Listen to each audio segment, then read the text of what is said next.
Hello and welcome everybody. Thank you for joining us for the final webinar in our three-part Lancet series on transplantation. And today it's focusing on policy innovations to advance equity in solid organ transplantation. This webinar has been organized in collaboration with the Lancet and is supported by the American Society of Transplantation, the European Society of Organ Transplantation, and TTS in this three-part series. I'm Jen Lee and a transplant nephrologist at Westmead Hospital, and it's my pleasure today to chair today's meeting and introduce our speakers as well. I'm delighted to welcome back Dr. Peter Reese, who leads this series as the organizer. And Dr. Reese is a transplant nephrologist and epidemiologist and serves as a founding director of the Vanderbilt Center for Transplant Science. He's a former chair of the UNORTH Ethics Committee, and his research focuses on expanding access to organ transplantation and improving transplant policy. Today, we're also joined by two speakers, Dr. Elmi Muller and Dr. Lisa McElroy, who alongside Peter co-authored this third review in the series. Dr. Elmi Muller is a transplant surgeon, and she's a global leader in healthcare and transplantation. Back in 2012, the Lancet described Elmi Muller bending the rules, changing guidelines, and making history. She's immediate past president of TTS and has led policy development to eliminate human organ trafficking and increase access to transplantation.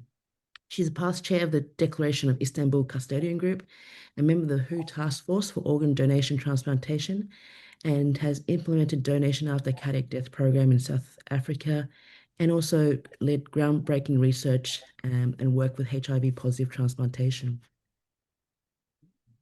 Dr. Lisa McElroy is an assistant professor of surgery and population health science. She's the director of the Health Service Research for the Department of Surgery at Duke University. Her research aims to improve access to transplantation by optimizing processes of care, and this work is funded by various grants, including the American Surgical Association Foundation, NIH. She's the vice chair of the ASTS Grants Committee and OPTN Data Advisory Committee.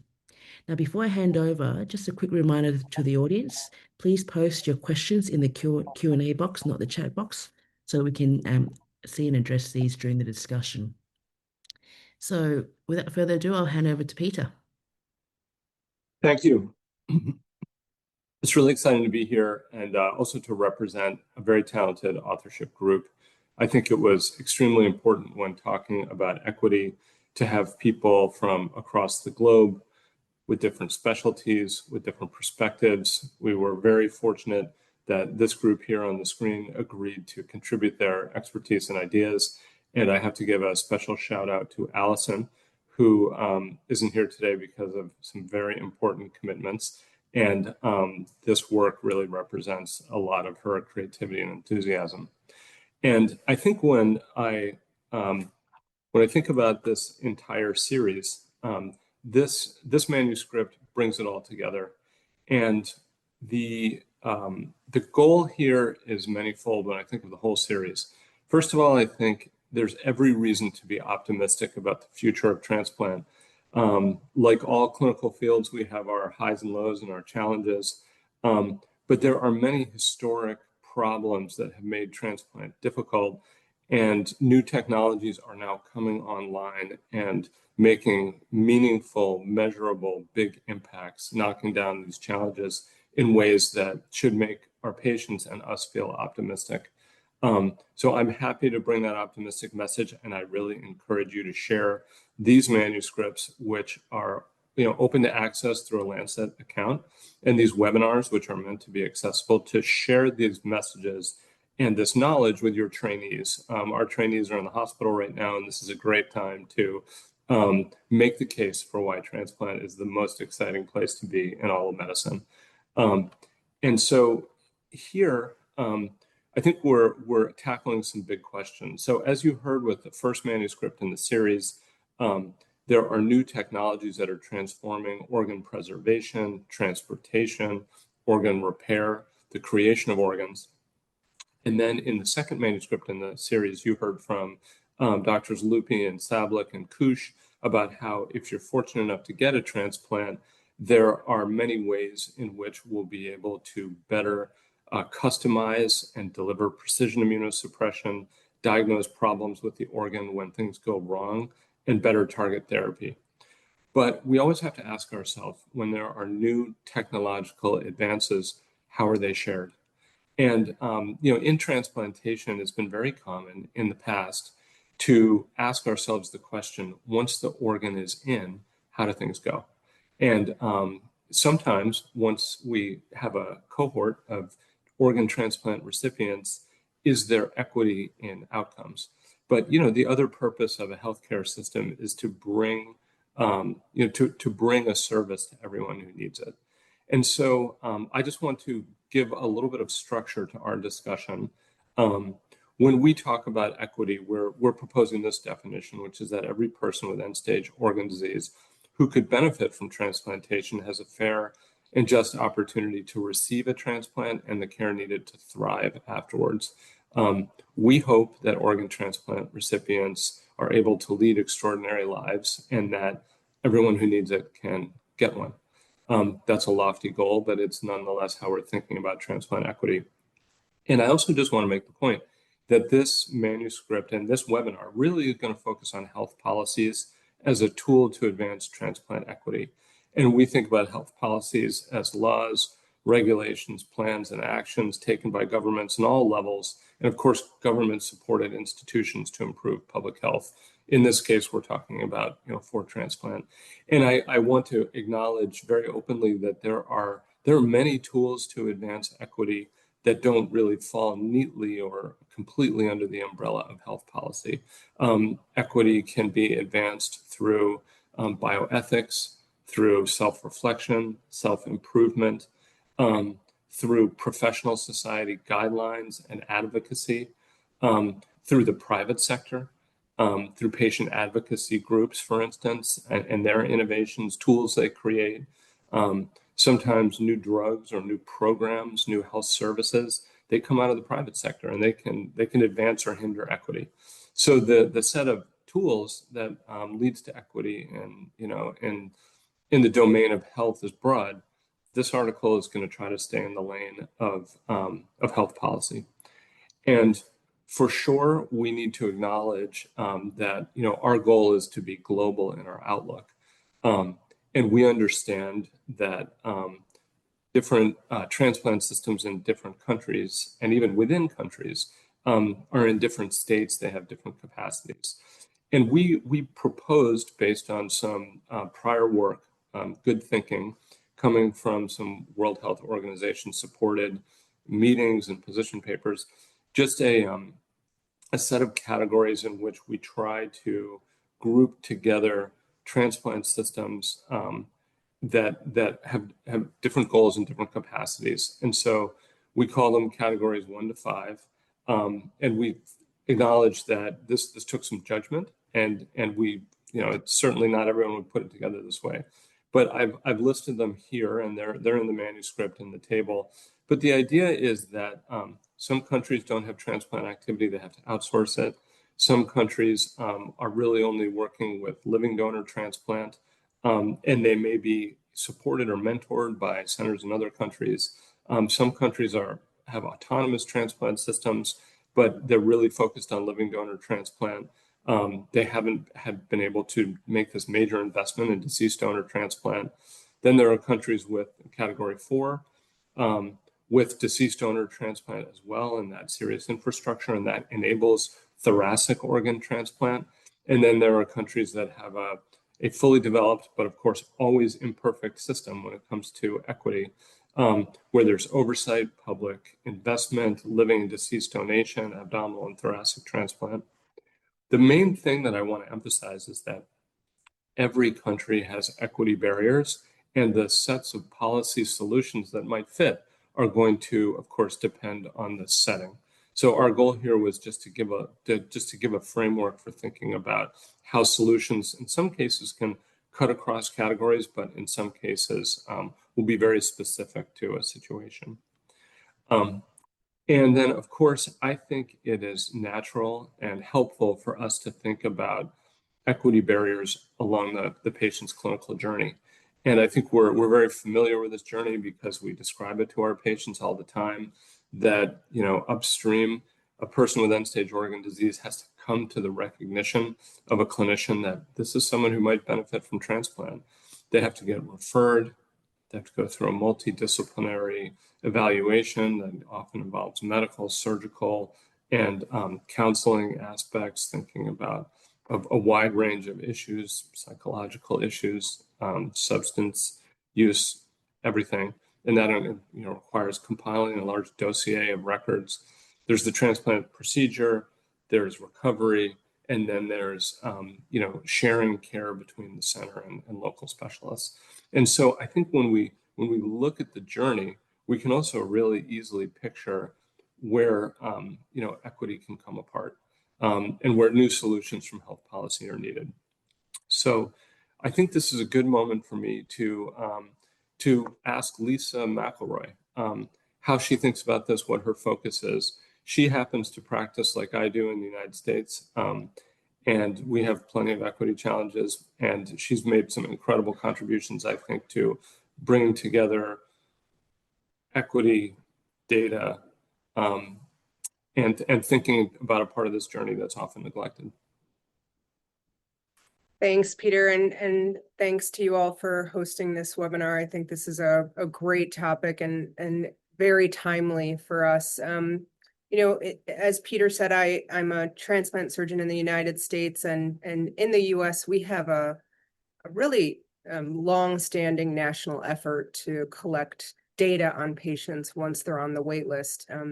And we're fortunate to have that. It's really served as a foundation for innumerable advancements in healthcare and in our national policy. But for patients that are more upstream in the process, right, before they're referred for transplant and as they move through our evaluation system, there is really no national data collection effort that captures them, and very few even multi-center registry efforts. And because of that, we have a paucity of national policies that really serve those upstream challenges when we think about equitable access to transplant. And so we really continue to look for ways to improve upstream data capture and to think about reflecting in that data, not just,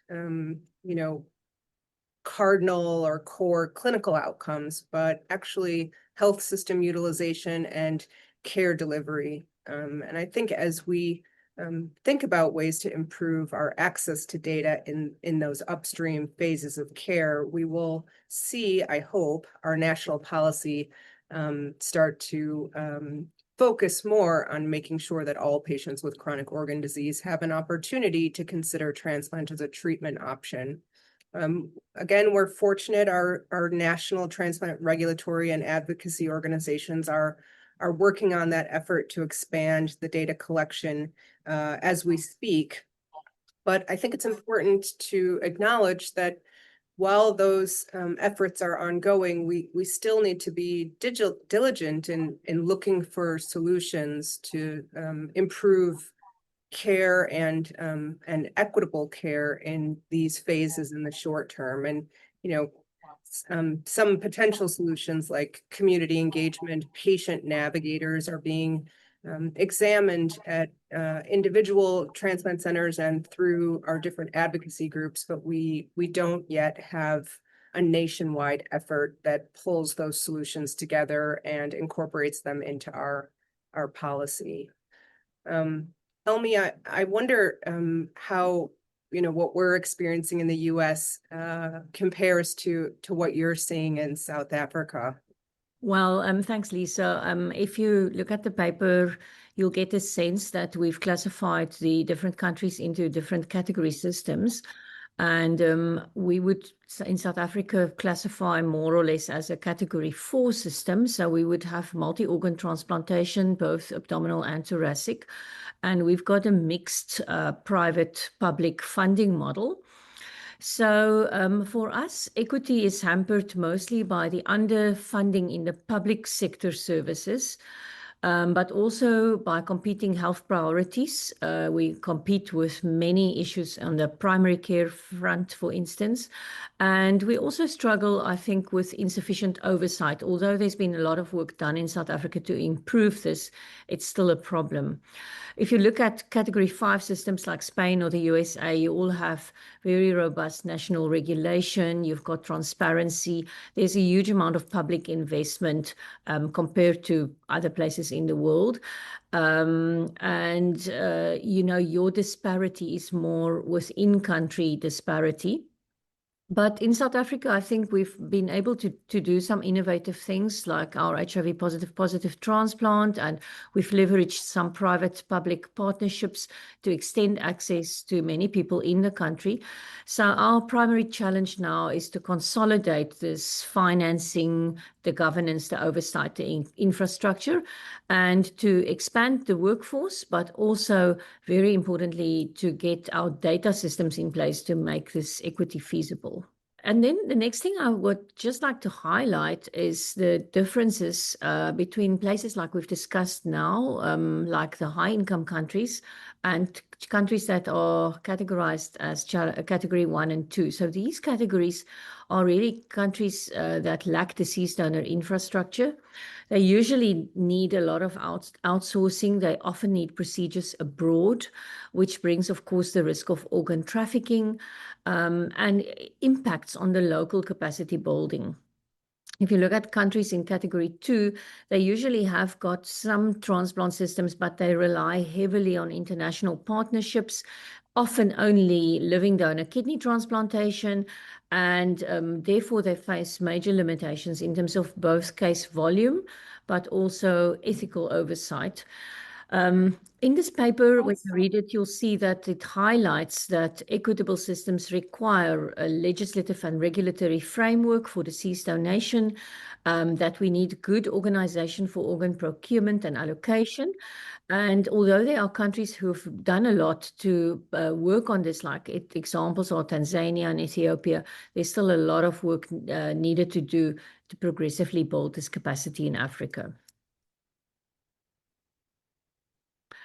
And then the next thing I would just like to highlight is some of the models that's described as being very comprehensive.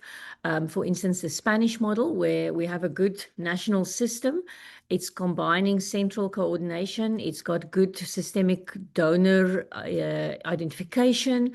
It's got a trained coordinator network, and they are constantly working on quality improvement. So you will see in this paper, we also talk about the opt-out legislation, and we're trying to highlight that opt-out system alone on its own does not guarantee success, and might even result in lower public trust.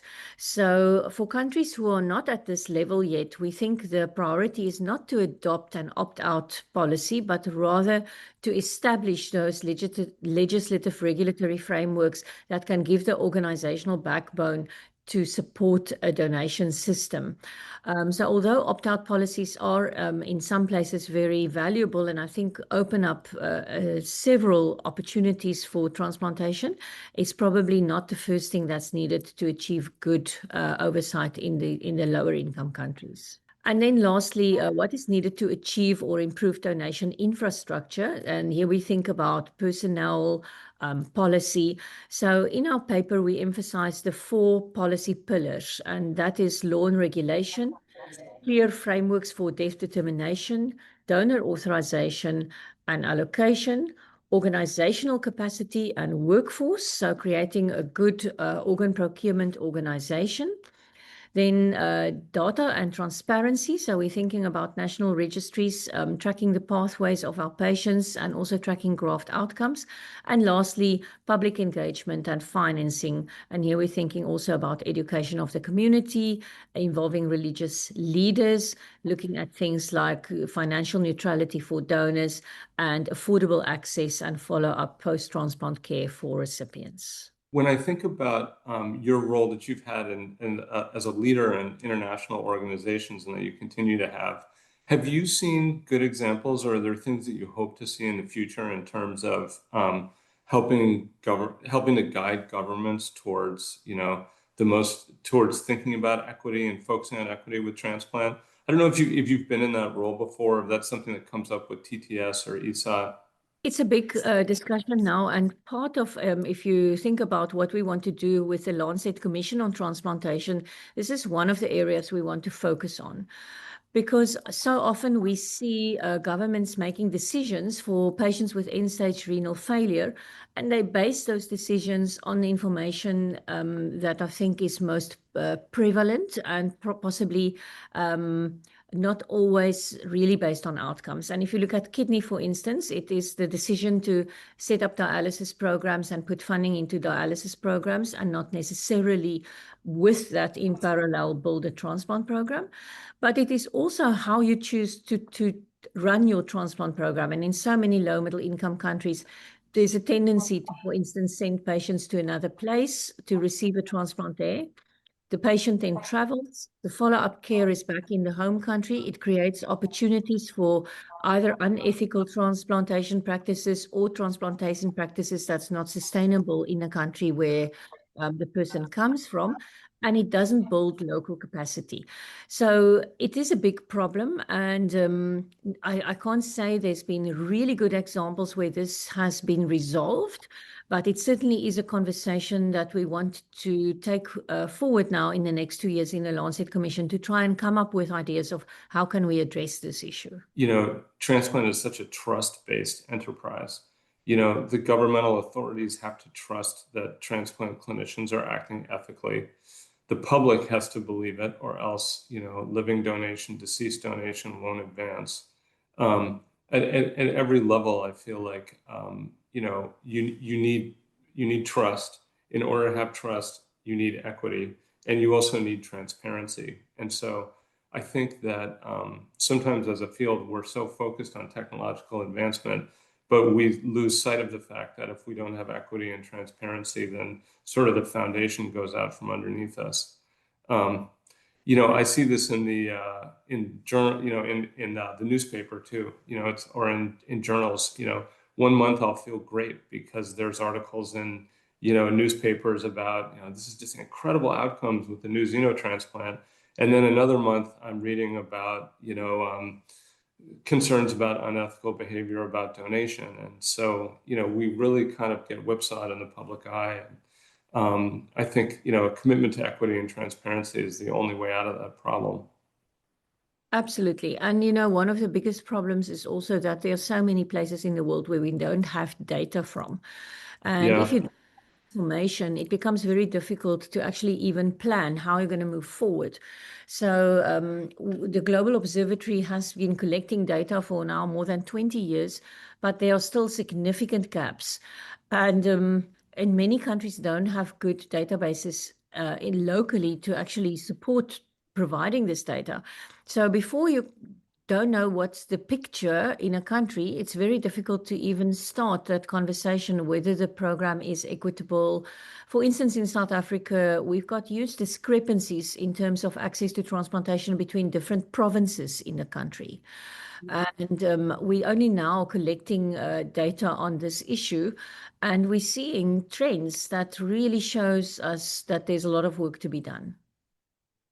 Yeah, I think that's a really good point, Elmi. And the other part of, you know, to your and Peter's points about the importance of equity and transparency and the link to data is that it's much easier to convince a policymaker to finance an initiative when you've got good data on the extent of the problem, right? And so without that data, it can be very challenging to get this issue to the top of a priority list for a health system, or a local government, or even a nationwide or international effort. So I think data is really a lot of the foundation to what it takes to build this sense of transparency, which engenders trust.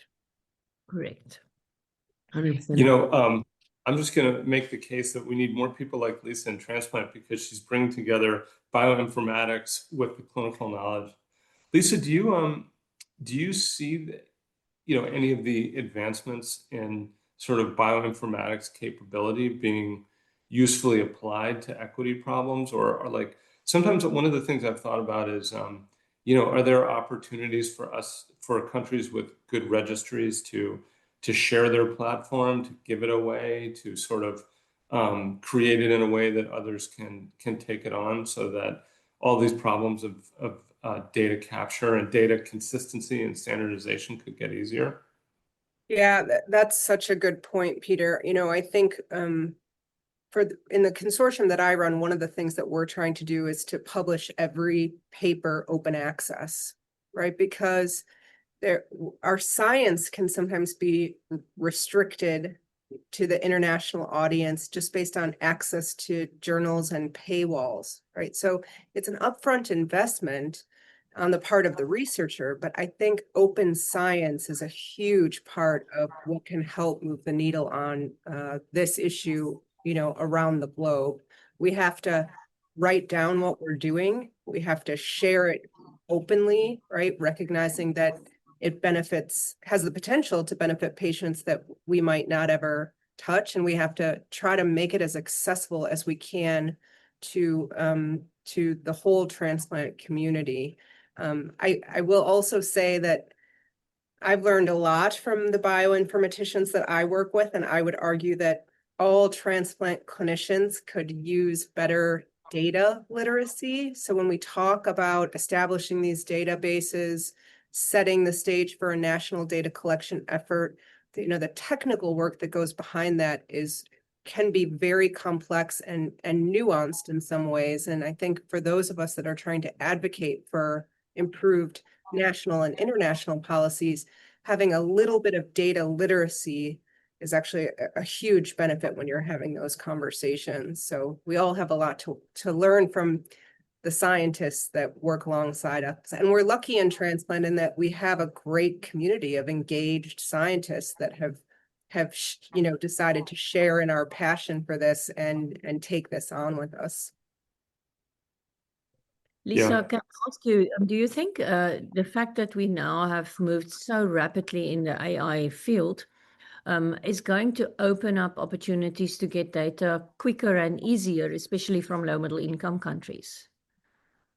I do think that's true. One of the even further upstream issues around data is electronic health records, right? So there are also global disparities in access to electronic health records. And I think for patients that have the benefit of receiving care within a system that has electronic health records, those data extraction, collection, harmonization efforts actually require much less work if you work alongside your bioinformaticians and learn from them.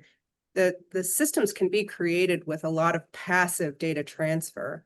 I think for patients that are receiving care in a paper record system or a unlinked electronic health record system, that is a much bigger initiative. And it's sort of one of the foundational differences between the differences in resources that different countries have to work with. And that is a challenge in transplant, but it affects really all of healthcare delivery for the patients in those areas. So Lisa, also just along that line with data harmonization, if one of the LMICs or country without much reporting, if they really wanted to start this, is there a core set of, parameters or metrics they really should be starting off with? And how can this be shared across the globe? Yeah, that's a great question. I think, working towards a global set of common data elements for, equitable and transparent transplant care would be a wonderful global initiative. If you look at the data collection effort in the United States, that started as somebody's Excel spreadsheet, right? That it was not a top-down initiative. It was a group of clinicians and scientists that started a database, locally, and it was eventually picked up by the federal government.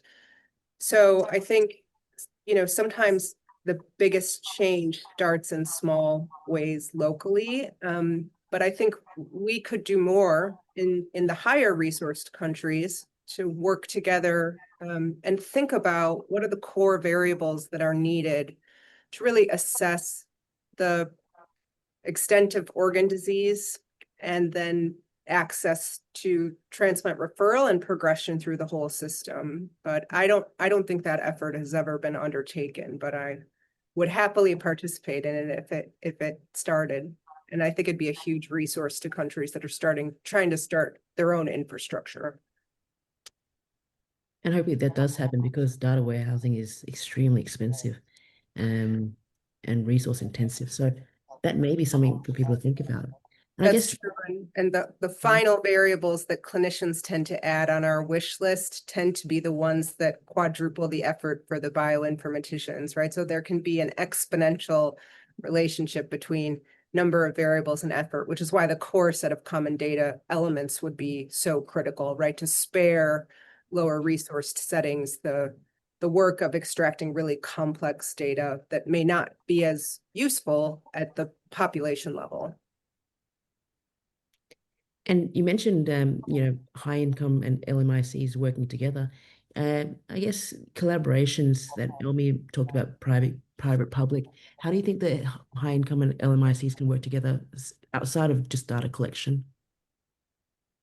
When I think about this, I really think about, sort of workforce training and development. I think this is an area where I think the transplant community really needs to think globally. There's a wonderful precedent for this in transplant. A lot of our global clinical workforce has trained at some point in their career in another country.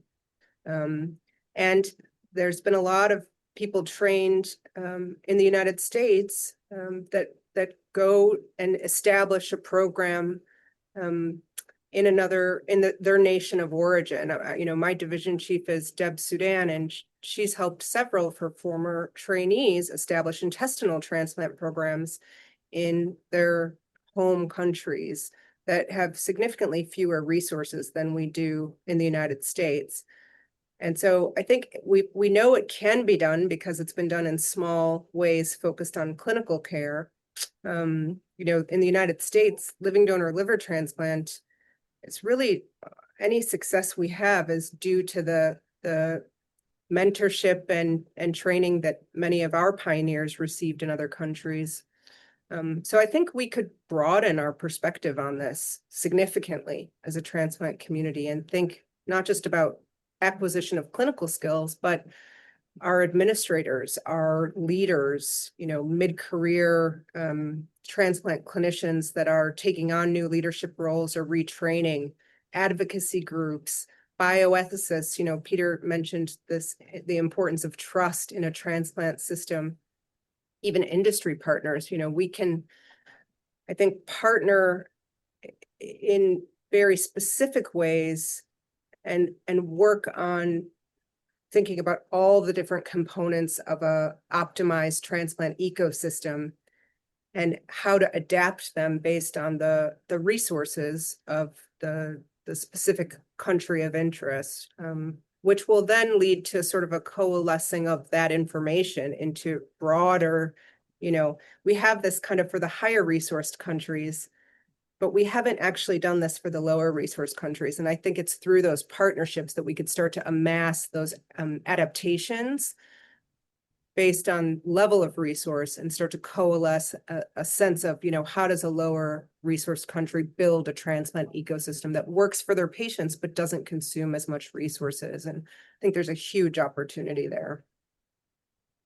And maybe I can add there, Jennifer, that TTS has got a global data harmonization committee, which Joachim is chairing. And I think they're working quite a lot now on bringing rules and regulations in terms of how you collect data, thinking about how you can let different databases talk to each other, looking at new registries and what should happen there. So it's interesting, and they also have a website which we can share with anybody who's interested. Great, thank you, Elmi. And so I might actually then, so Elmi, Lisa, and then Peter, maybe get your view on this. Lisa's mentioned the transplant ecosystem. We've talked about data collection and also expertise, sharing of training expertise. What about all the things that we spoke about in the second webinar about new technologies. So quite a lot of barriers, and we had a lot of feedback that this was an issue that might be Yeah. a barrier to implementation. Absolutely. I think one of the things about these new technologies is that I think we kind of have two ways to think about them. One is that they should benefit the patients who have access to them. But at the same time, the distribution of those benefits could be really unequal. Because I'm a natural optimist, what jumps to mind immediately is how some of these technologies might benefit groups that I've always been worried about. But I think fundamentally we should also talk about ways that, places we're worried and things we can do. And we can never stop worrying about equity. It's just a perpetual problem. But for example, when I think about the patient who lives in the rural area, or the area that's distant from the specialist or distant from the center. This is a group you're very familiar with this from, the Australian context. For instance, Nicole Scholl's one of our co-authors, thinks about this a lot. This is a patient who has to travel, difficult to get to a specialist, could be financially burdensome, could be burdensome to their caregiving responsibilities. This is the kind of person for whom precision immunosuppression and non-invasive monitoring of immunosuppression could be very, very important. So I think, I'll be the first to acknowledge that there are all these competing technologies, from cell-free DNA to gene expression to urine chemokines. There's lots of them. I think some of these are going to pan out, and some of them could be even more valuable to the person who lives 150 miles from a center than the person who lives next door to the center. Because the person who's next door to the center, they have access to lots of different things and can get a biopsy more easily. So I think we really need to work to get these tools into the hands of local clinicians, help them understand them, and try to make the cost burden lower. So I think that's an area, the sort of geographically distant patient, where I'm really hoping that advances in precision immunosuppression can help them. Now, what should I be worried about? I should be really worried that LMICs won't get access to these. The people that need them the most won't get them, or they'll get them, but they'll get them later, or they'll get them, but they'll get them in an inferior form. So I think we need to push. And, one of the things, I'm not a deep expert on this, but one of the things about cell-free DNA that does occur to me is that this is not a new technology. We did not invent it. This was already deployed and out there for a while. So it strikes me as the kind of technology where there ought to be opportunities to make it more widely available. So that's one area where I think about, that's a technology that could really have pro-equity effects. But if we sort of fall asleep at the wheel, then it might just widen the gap between the people who have and the people who don't.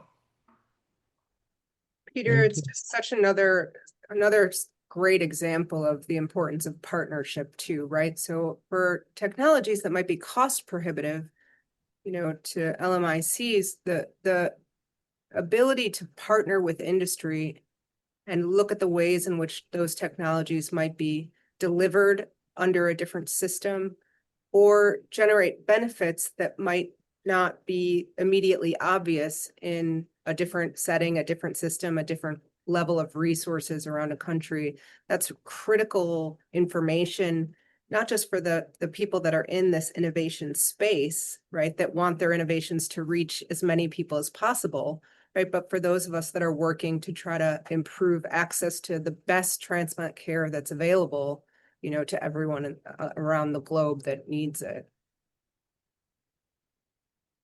100%. I agree with everybody.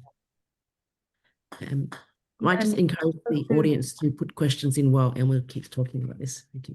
And just to say that I think it's also important that we who work in the low and middle income countries think about what innovations would be helpful to us, because it's very difficult for people who work in other realities or companies who drive certain processes to actually come and see what is valuable for you. So for instance, if you think about machine perfusion, it's a great tool if you have a lot of old donors, and if you live very far from where your kidneys get transplanted and you have to pump organs for a long time, it's not such a needed thing if you have mostly young donors. Like in South Africa, we have got very young donors. So it is for us to think, is this investment worth it? And is it something we want to do and drive and look for?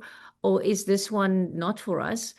But then there are other innovations that could be extremely valuable. So I think it's very important that some of the people working in these countries think about it and then become part of this conversation. And actually, Elmi, bringing up machine perfusion, I've seen a lot of excitement on regional perfusion, but there's also on the other side a lot of ethical concerns about this. Would you be able to highlight or just discuss this a little bit more?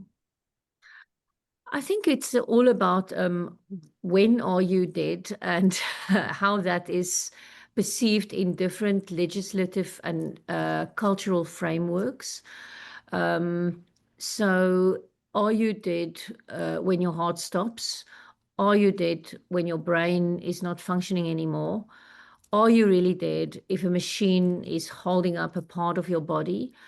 Are you dead if your heart stopped and then it starts again on a machine? And of course, one has to be very sensitive to different cultures, religions, environments when we talk about this. There's a lot of work being done by groups like the ISODP group. I know there was a DCD meeting last year, which was organized by, I also think, mostly by ESOT, but by multiple stakeholders in that meeting to discuss some of these issues. For me, it feels like many of these issues can be overcome if we have good education programs, if we make sure that we bring the people who are working in the field onto the same page so that they understand exactly how these technologies are working, and so that they can inform then the patients and the public they work with.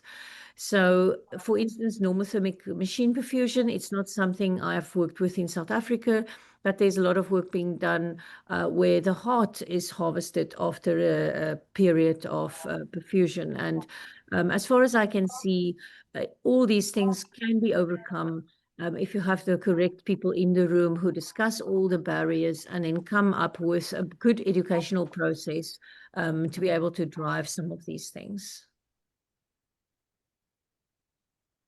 And I guess you bring up an interesting point with the cultural sensitivities, which we've kind of thought more about resources, but not so much of that as a barrier to donation and transplantation.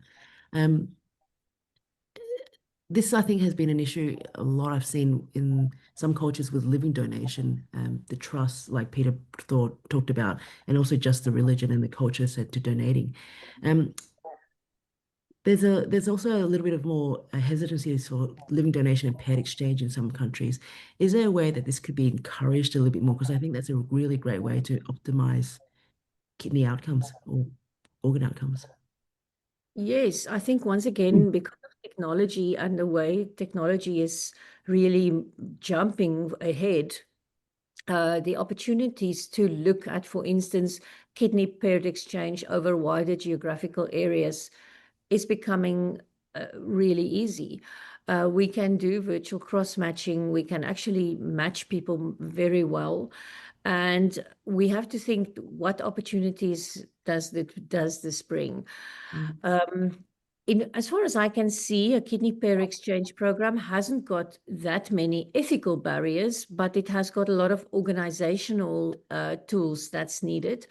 And if we can bring that organizational tools to places which has got patients who are waiting and cannot be transplanted, it's a wonderful opportunity to expand transplant programs. And it doesn't need complicated technology, like, for instance, what you would need for ABO incompatible transplant. It has got lower risks in terms of immune suppression and long-term immune driven rejections. So that's, for instance, a technology or a new way of thinking that would be hugely helpful. in countries that have got small programs, low middle income countries, and that doesn't actually need a huge amount of infrastructure. I think one other thing that's really important with equity is, there's equity in outcomes, but there's also, people pay a lot of attention to like the equity process. And so I think, it's a natural thought, but it's always useful to reinforce it, is that the more you have the patients in the room, probably the better off you're going to be in setting equity priorities. And I think that this can happen on like multiple different levels. So, if you're developing a public health campaign to, promote, organ donation, living donation, the more you have the patients in the room to offer their testimonials or sort of, be a part of the effort, probably the more effective it's going to be. If I think of even like very expensive, like very high technology innovations, like, these new developments in xenotransplant, we don't know how expensive they're going to be. We don't know how easy this is going to be to scale up. But we don't need to wait to sort of make the case that we need patients in the room when we're talking about equity and we think about who's going to get these organs. With one of these companies, I know that they convened an ethics and patient advisory panel. I thought that was a really good idea. And I think that professional societies also can play a very important matchmaking role, because they often know where there are, activated, educated, and eloquent patients, and they can connect them with the, industry innovators, and they can also connect them with the government agencies who are, trying to make things more fair and equitable for patients. So I think those process issues are really good. Even if we're taking tons of efforts to promote equity through data or through other means, if the patients feel left out, they can very justifiably say this wasn't a good process. And Peter, that's such an important consideration when you think about emerging technologies, because, innovation comes from a problem, right? And so having patients involved early on, so they understand the motivation, right, that leads to these innovations.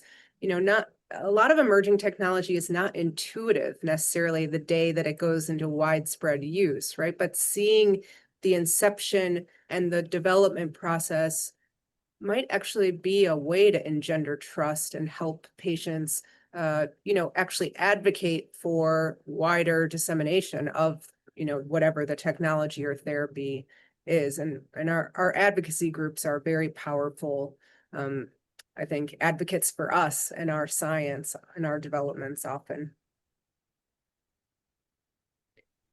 And Absolutely. talking about the patient in the room with you, I might be a little bit more controversial and ask the panelists about this question.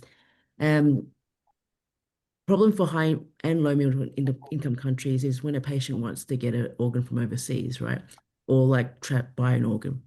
I have not uncommonly, I'll get a patient that goes, hey, I really don't I don't want to wait 5 years for a kidney transplant. I've got no living donors. What is the issue really with me going and paying for an organ for someone willing to donate? I go through this, but I'd like to take your opinion and your approach, how to actually counsel this when it comes up in the clinic room. So maybe I can start and say, firstly, it's important for patients to understand that this has got serious risks for their health. So if we look at the outcomes, and we published a paper a few years ago around adverse outcomes after organ trafficking, and if you look at those adverse outcomes, the patient is taking a risk. It's on many levels. There are infectious risks, there are technical risks, there are risks in terms of the quality of the organ that you will receive, the processes that will happen. And the outcomes of organ trafficking transplants are not as good as the outcomes of transplants that gets done in regulated environments. So the first thing is that the patient must realize this is maybe not such a good option as what you're thinking about. The second thing is that we have to counsel our patients about the legal risk. If you do this, you can get a criminal record. And the reason why we haven't clamped down on patients is because they were seen as vulnerable subjects. But if you follow the letter of the law in many places of the world, you actually can get a criminal record. And there is a lot of work being done at the moment by different organizations to actually look into this and to make it more difficult for patients to return to their countries without having issues. You might have issues in any case with your medical insurance when you come back to get your medication. You might come back with severe complications, and I think patients need to understand that. And then lastly, patients need to understand that those donors are really targeted in unethical ways, and that by doing this, you are actually taking a kidney from a 15 or a 16-year-old person who gets maybe an iPad. We know that there were some places where kids were used for organ trafficking and they were given an iPad for their kidney. Or in very other scenarios where patients get a small lump sum, the actual donor gets a small lump sum, and the vendor and people involved in the process gets all the money. So the patient must not be fooled that he or she is making a difference to a poor person. It's a complicated discussion, but I think it's important that we have that discussion first.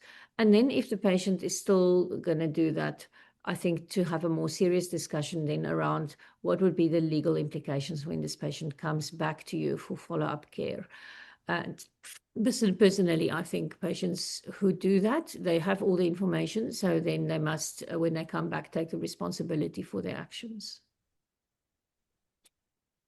Absolutely. And I think I've seen more bad outcomes than good outcomes with these situations. What about Peter and Lisa? What happens in the States? Is this a common occurrence?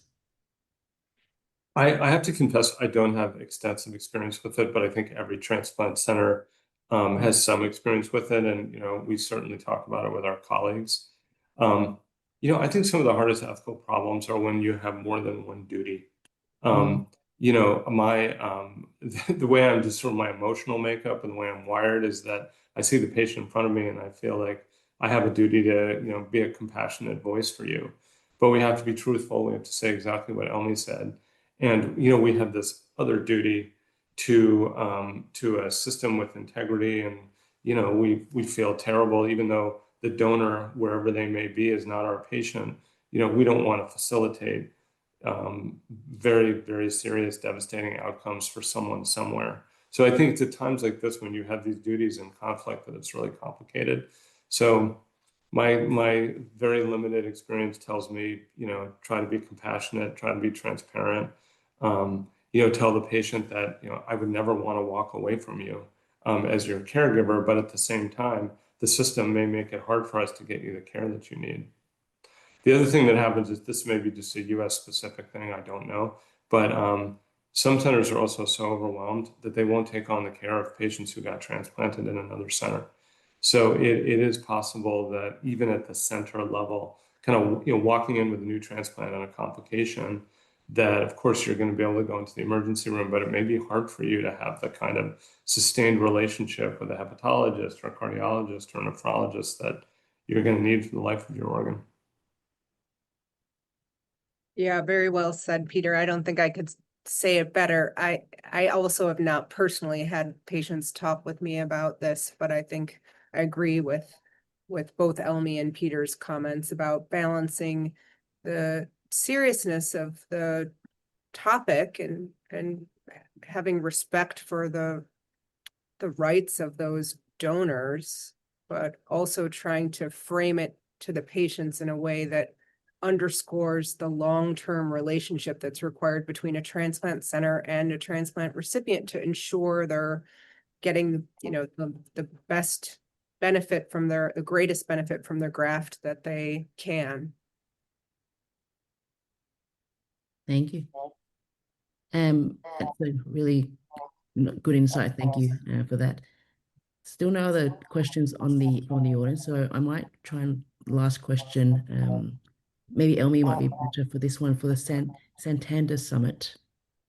There was a lot of discussion along similar themes here. Do you mind talking a little bit more about that and how this might be useful for the audience to have a look at as well?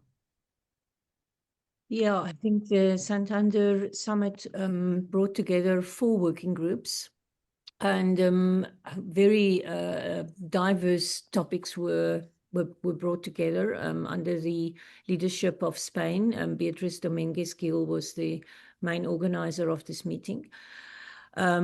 So the first thing that came out of the summit was to stress the importance of health care in a health system, the role of transplantation, and what does it mean for healthcare and a health system to have a transplant program, because it elevates the whole system. It doesn't only mean you have a transplant program. It now means you have good infectious disease screening, you have excellent laboratory services, you've improved your radiology, you have immunological expertise. So the whole health system benefits if you have a transplant program. And the second important general thing that was highlighted was how transplantation also, not only through Sustainable Development Goal 3, which is for better health, but how transplantation also feeds into the other Sustainable Development Goals. If you think about, for instance, climate, how dialysis has got lots of consumables, uses lots of water, has got a huge impact on climate. And if you think about the fact that in global warming and greenhouse gas emission, it is now estimated that healthcare is responsible for 5% of global warming and greenhouse gases. That is more than any combined airline. But we worry so much about flying, but we don't worry about the impact that our business is making on the climate. So that was the 2 of the global messages coming out of the Santander Summit.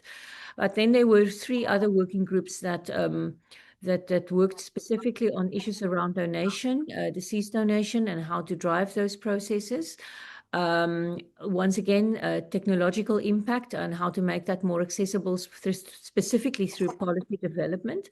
And the last group also looking at the ethics and more of the ethical issues that we've also highlighted in this conversation around equitability, access to transplantation, travel for transplant, etc.